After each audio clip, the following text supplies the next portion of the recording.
Estamos hablando sobre los sistemas hidráulicos y estábamos hablando, la última clase, hablamos sobre la posición de los filtros, hablamos sobre las bombas hidráulicas, sobre los cilindros actuadores, simple efecto y doble efecto, las tuberías hidráulicas, hablamos de las tuberías hidráulicas, cómo estaban compuestas, ¿sí? Están conformadas por varias capas y entre esas capas hay una malla trenzada que es lo que me permite proteger y soportar las diferentes presiones de trabajo, ¿sí? De nuestro fluido hidráulico. Hablábamos de que hay un factor de seguridad, ¿cierto? Que este factor de seguridad es la relación que hay entre la presión de rotura y la presión de funcionamiento de nuestro sistema hidráulico. Hablábamos de las válvulas y empezábamos a hablar de los diferentes tipos de válvulas, entre ellas las válvulas de seguridad. Las válvulas de seguridad incluso las alcanzamos a trabajar en la anterior práctica, la anterior clase o laboratorio que tuvimos. Monté dos circuitos en los que utilizamos este tipo de válvula y hablábamos de que la función de esta válvula es proteger el circuito de sobrepresiones, porque cuando hay un incremento de presión en el sistema, esta válvula se abre a una presión ajustada, evitando así de que haya un incremento de presión interna del sistema, porque permite a lo que se abre a esta presión, uno la ajusta, permite que pues el fluido se redireccione al depósito nuevamente, ¿sí? Vamos a hablar de otra válvula. Tenemos las válvulas de compensación de carga. Este tipo de válvulas se utiliza para mantener una presión mínima aguas arriba, evitando así que se pueda producir un fenómeno de embalamiento por ausencia de una resistencia en el circuito. Por ejemplo, en la bajada de los pistones que elevan la caja de carga de un camión, etiqueta basculante. La idea, muchachos, de todos estos tipos de válvulas que nosotros estamos hablando es que ustedes aprovechen su tiempo libre y en el software las identifiquen, ¿sí? Van a la librería, buscan las válvulas y van identificando cada una de estas de las que vamos hablando. Y si es posible, pues que la prueben en un circuito para que vean qué parámetros se les pueden configurar y cómo trabajan estas. Tenemos las válvulas de caudal, que son aquellas que limitan el caudal máximo que circula por el circuito, derivando el exceso de caudal al tanque de retorno. Y tenemos las válvulas direccionales que distribuyen el flujo dentro del circuito hidráulico. De estas hay varios tipos, tenemos las antirretorno y las distribuidoras. Las antirretorno son las que permiten el paso del fluido en un sentido y lo impiden en el contrario. Un ejemplo, por ejemplo, de las válvulas antirretorno tenemos, incluso alcanzamos a utilizar uno en un ejercicio de la clase pasada, son aquellas válvulas antirretorno, así se llaman, la que utilizamos en paralelo como bypass, no sé si se acuerdan, de nuestra válvula limitadora de presión. Esa es una válvula antirretorno que pues, nos permite solo pasar el fluido hidráulico en un sentido. Hacen la función como de cheque. También tenemos las válvulas direccionales, son aquellas que distribuyen el flujo dentro del circuito y de esas hay varios tipos. Entonces, las antirretorno ya las hablamos, ¿sí? Incluso trabajamos una o dos, porque también se puede considerar como un antirretorno las válvulas reguladoras de presión.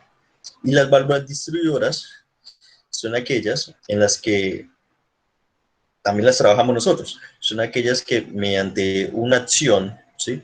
O mediante un cambio de estado, ¿verdad? Nosotros podemos cambiar su posición de la configuración de las vías y nos permite pues cambiar el sentido de dirección de nuestro fluido hidráulico. Las distribuidoras pues ya la clase pasada también trabajamos varias. Trabajamos trabajamos las válvulas de 2 vías, 4 posiciones, incluso la modificamos entre sus propiedades para volverla de 3 posiciones. En las válvulas correderas, las conexiones se suelen denominar con la letra P para la línea de presión, T para la de retorno a tanque, y A y B para las distintas líneas a actuadores. En hidráulica vamos a encontrar también una simbología muy similar a la que veníamos trabajando en neumática, ¿sí? Por ejemplo, con respecto a las líneas que nosotros vemos en los esquemáticos, cuando es una línea continua, nos indica que es una línea principal. Cuando es una línea segmentada pero de trazo largo, significa que es una línea secundaria. Cuando es una línea segmentada pero de trazo corto, nos indica que es una línea de drenaje o pilotaje. Cuando son líneas dobles, nos indica que ahí hay una conexión mecánica. Puede ser un eje o una palanca. Y cuando es una línea discontinua, significa que es el límite de un conjunto. ¿Sí? Esa última pues era la que nosotros utilizábamos para delimitar un elemento, por ejemplo en las unidades de mantenimiento, o incluso pues si hacemos un ejemplo, podría ser la clase pasada cuando uno les explicaba sobre las unidades motrices. Les decía que hay una parte, hay una unidad, un símbolo de la unidad motriz simplificado, que es el triángulo, ¿verdad? Relleno de negro, y que hay otro elemento que es el mismo, pero ya nos muestra más detallado los elementos que lo conforman, ¿sí? Y ya no la versión simplificada, que es donde viene el depósito, el motor de la bomba, ¿cierto? Y la válvula reguladora de presión. Bueno, las discontinuas se utilizan más que todo, es eso, para delimitar los elementos de un conjunto. Pasa que muchas veces nosotros la confundimos o con una de trazo corto o con una de trazo largo, confundiéndolas como si fuera una línea secundaria, como si fuera la línea de drenaje, pero no. También vamos a encontrar unos círculos y semicírculos. Un círculo grande significa que es una unidad de conversión de energía, como bombas, motores. Un círculo mediano es un instrumento de medición, como los manómetros, termómetros. Un círculo pequeño me indica una conexión rotativa o válvulas de bola. Un círculo más pequeño, muy pequeño, significa que ahí tenemos nosotros accesorios mecánicos. Y un semicírculo significa que nosotros tenemos actuadores rotativos. También tenemos cuadros y rectángulos. Un cuadro grande me indica válvulas de control, excepto las antirretorno. Los rombos me indican a mí aparatos acondicionadores como filtros, intercambiadores, separadores, lubricadores. Y hay otros, por ejemplo, tenemos dos líneas unidas en perpendicular. Significa que hay una conexión de líneas. Diente de sierra, que me indica que es un muelle. La línea con puedo decir, como dos parábolas, por así decirlo, puntas, me indica restricción afectada por la viscosidad, o tenemos la de restricción que no es afectada por la viscosidad. Esta es muy similar a una que nosotros vemos en neumática, que es de punto ciego, ¿sí? Y estas pues nosotros ya la hemos trabajado en neumática, que es cuando nosotros graduamos la abertura del caudal que queremos que pase por ese tramo de la tubería. También tenemos unos símbolos funcionales, como los triángulos. Cuando es un triángulo sólido, o sea, relleno, de color negro, me indica a mí la dirección del fluido hidráulico, ¿sí? Cuando es hueco, me indica a mí la dirección del fluido neumático. Este pues ya lo habíamos trabajado en neumático. Flechas verticales, que me puede indicar a mi dirección, sentido de giro, sentido de circulación interna de la válvula. Las tenemos también inclinadas, que me pueden indicar a mi posibilidad de variación o regulación, ¿sí? Como en el caso, por ejemplo, de la válvula reguladora de presión.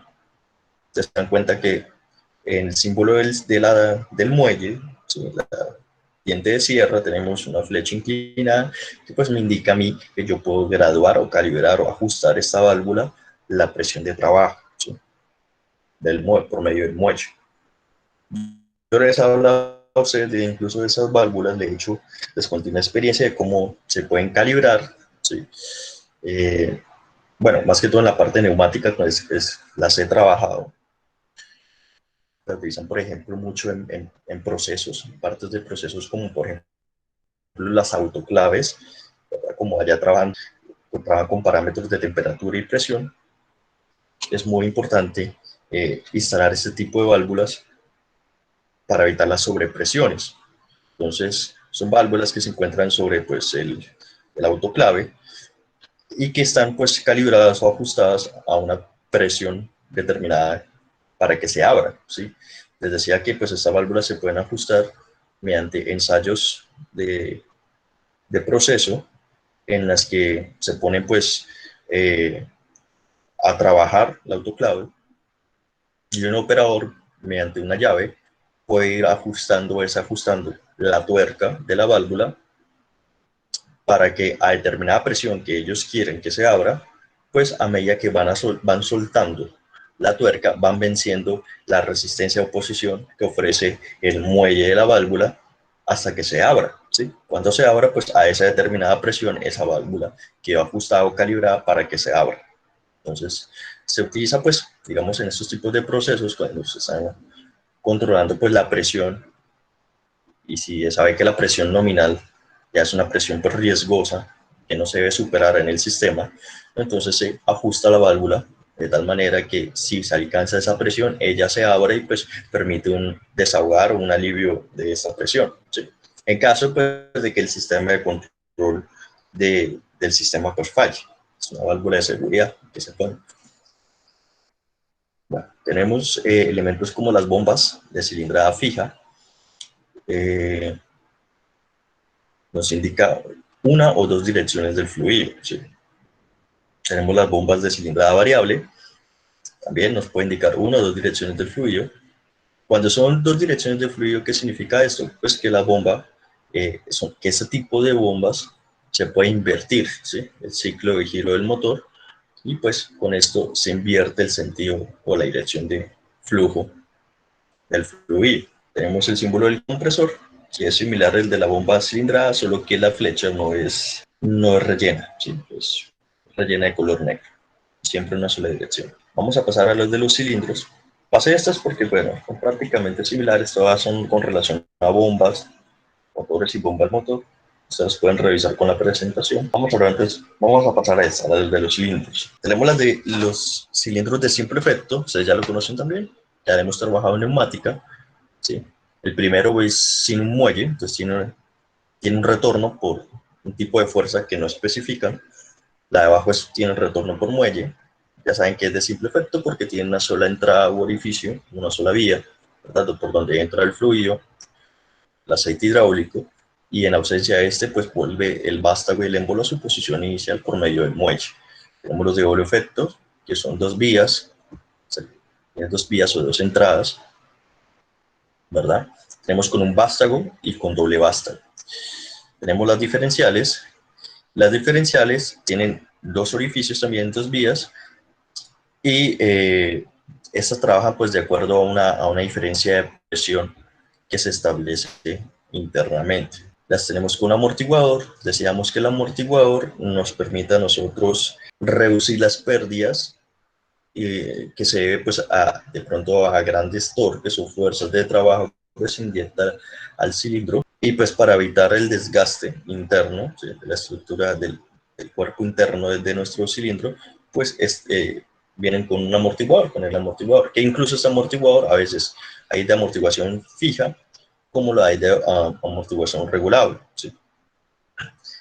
También algunos traen, mencionábamos la clase pasada, un tornillo que me permite a mí ajustar el pivote de amortiguamiento, ¿sí? Con eso yo puedo regular cuánto aceite quiero que salga por sus vías, y para así pues limitar o reducir un poco la velocidad y el impacto que va a tener pues el émbolo al final de las carreras o con las paredes de la camisa de nuestro cilindro, ¿sí? Para que no, tanto un impacto, para reducir los impactos fuertes, y pues con eso se reduce también el desgaste. Bueno, están los telescópicos de simple acción, doble acción, multiplicadores de presión, actuador aire-aceite, las válvulas de control. ¿Cómo las encontramos? Igualito que neumáticas, ¿sí? Un cuadro me indica una posición, ¿verdad? Una válvula de control de presión o caudal. Dos o más cuadros, pues ya me indican más nivel de posiciones. Simplificado, esto ya es cuando, digamos, las válvulas tienen muchas posiciones, más de tres, más de cuatro. Bueno, más de cuatro más que todo. Se empiezan a numerar con un número, ¿sí?, en su interior. Eso, pues, este número me indica el número de posiciones total que tiene la válvula.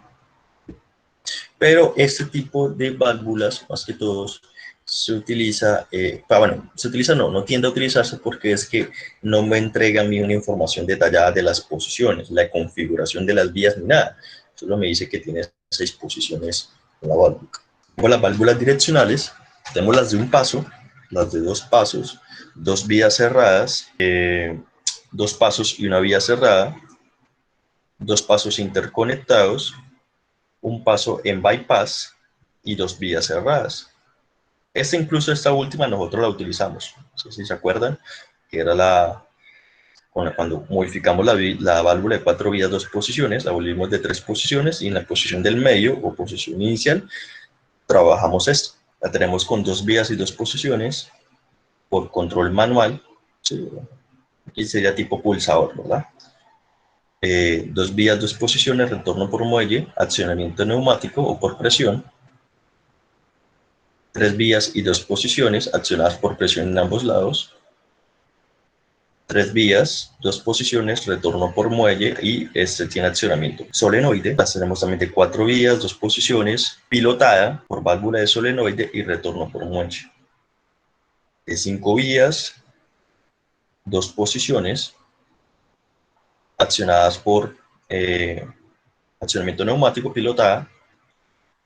Y tenemos esta de 4 vías, 3 posiciones, activada por válvula de solenoide y ambos retornos por muelle. Tenemos también las válvulas progresivas, dice 2 posiciones extremas y un número infinito de posiciones intermedias en función del desplazamiento. Tenemos las generales, que son de 2 posiciones, las de 3 posiciones, 2 vías, 3 vías, 4 vías. Esas son válvulas distribuidoras. ¿Sí? Lo que pasa es que se llaman progresivas, ¿por qué? Porque tienen más de 2 posiciones. Entonces, es o sea, progresiva en ese sentido, porque indica una posición tras otra, ¿sí? Por ejemplo, son válvulas que superan los 2 números de posiciones, las de 3 posiciones, 4 posiciones, 5 posiciones. Tenemos las servoválvulas de una etapa, funcionamiento directo, de 2 etapas, con realimentación hidráulica y pilotaje indirecto. Estas son válvulas más complejas. Con esto, muchachos, nosotros terminamos la parte de teoría de hidráulica. Aquí en adelante vamos a aprovechar las clases para trabajar talleres con el software. Sí, vamos a empezar ya a trabajar, vamos a meter con el software. Sí, ya ustedes se dieron cuenta que nosotros en hidráulica no nos extendimos tanto como en neumática, porque pues hay mucha, o sea, a nivel de simbología ustedes aprendieron mucho en neumática y es muy similar en hidráulica, ¿sí? Aquí lo que pues cambiamos es el tipo de fluido que trabajamos en nuestro sistema y los parámetros de trabajo, ¿sí? Ahí hay alguna que otra cosita en configuración del diseño, ¿sí? Para diseñar y analizar.